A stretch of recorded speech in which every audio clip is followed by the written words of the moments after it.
देवास में अमित नगर गृह निर्माण सहकारी समिति से जुड़े बहुचर्चित धोखाधड़ी मामले में औद्योगिक थाना पुलिस ने बड़ी कार्रवाई करते हुए मंगलवार को 3 आरोपियों को गिरफ्तार किया है। यह कार्रवाई पुलिस अधीक्षक पुनीत गहलोत के निर्देशन पर की गई है, जिन्होंने लंबे समय से मिल रही शिकायतों को गंभीरता से लेते हुए जाँच के निर्देश दिए गए थे। पुलिस ने इस मामले में गुंजन चौधरी, दिलीप चौधरी निवासी देवास तथा मनोज पटेल निवासी टिगरिया गोगा को गिरफ्तार किया है। औद्योगिक थाना प्रभारी शशिकांत चौरसिया के अनुसार आरोपियों के खिलाफ भारतीय न्याय सहित बीएनएस की धारा 420 धोखाधड़ी, 406 आपराधिक विश्वासघात और 120वीं आपराधिक साजिश के तहत प्रकरण दर्ज किया गया है। तीनों आरोपियों को न्यायालय में पेश किया गया है। पुलिस जांच में सामने आया है कि अमित नगर गृह निर्माण सहकारी समिति का गठन वर्ष 1980 के आसपास किया गया था। आरोप है कि तत्कालीन संचालन मंडल ने समिति पर कब्जा कर सदस्यता प्रक्रिया में भारी अनियमितताएं की है। इसके तहत कई पात्र लोगों को अवैध घोषित कर उनके अधिकारों से वंचित कर दिया गया है और फर्जी तरीके से अन्य लोगों को लाभ पहुंचाया गया है। फरियादियों की शिकायत के बाद पुलिस ने मामला दर्ज कर जांच शुरू कर दी है, जिसमें कई गंभीर अनियमितताएं उजागर हुई है। पुलिस का कहना है कि इस मामले में अन्य आरोपियों की भी तलाश जारी है, जल्द ही उन्हें भी गिरफ्तार किया जाएगा। देवास में स्थित जो बैंक नोट प्रेस है उसके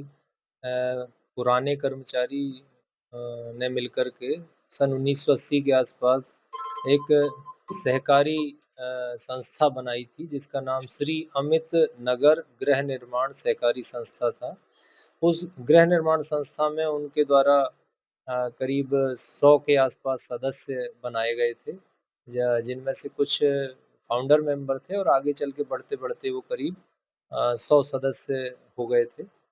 उन पुराने सदस्यों की बेदखली जो कि पात्र थे और नए सदस्यों की जो सदस्यता के पात्र नहीं थे उनको संस्था में सदस्य बनाए जाने का ये मामला था, जिसमें से जिन सदस्यों को बेदखल किया गया था, बाहर किया गया था, पृथक किया गया था, उन सदस्यों के द्वारा लगातार ये शिकायत अपने पक्ष में की जा रही थी कि हमें गैर कानूनी ढंग से पृथक किया गया है, क्योंकि हम लोग फाउंडर मेंबर हैं और बाद में आए जो मेंबर हैं जो कि सन 2006-7 में इस संस्था से जुड़े थे, उन्होंने बाद में पूरे परिवार ने एक साथ संचालक मंडल पर अपने प्रभाव का इस्तेमाल करके कब्जा कर लिया और उस संचालक मंडल के माध्यम से हम लोगों को अवैधानिक तरीके से बाहर कर दिया गया। अब सहकारिता विभाग के द्वारा भी इस मामले में जांच की गई। उनके द्वारा भी अलग अलग वर्षों की जो ऑडिट रिपोर्ट है उनमें ऑब्जेक्शन नोट उसमें दिया गया है, अनियमितता पाई गई है उसमें भी, और हमारे द्वारा जो अपराध पंजीबद्ध करके विवेचना की जा रही थी उसमें भी इनके द्वारा एक संगठित तरीके से एक जो सहकारी संस्था की कॉलोनी है उसको गोपनीय तरीके से, संगठित तरीके से अपने घर के और रिश्तेदारों को, घर के सदस्यों और रिश्तेदारों को मेंबर बनाना, देन फिर उनको एक बोगस निर्वाचन के जरिए उनको अध्यक्ष और संचालक मंडल में लाना और संचालक मंडल के माध्यम से जो पात्र सदस्य हैं उनको बाहर करने का एक मामला पाया गया था। इस कारण से जो आरोपी हैं उनमें से जो गुंजन चौधरी, दिलीप चौधरी और मनोज पटेल, 3 आरोपियों को फिलहाल गिरफ्तार किया गया है। आज पुलिस रिमांड प्राप्त की गई है माननीय न्यायालय से और पूछताछ की जा रही है। आगे सर किस तरह की कार्रवाई?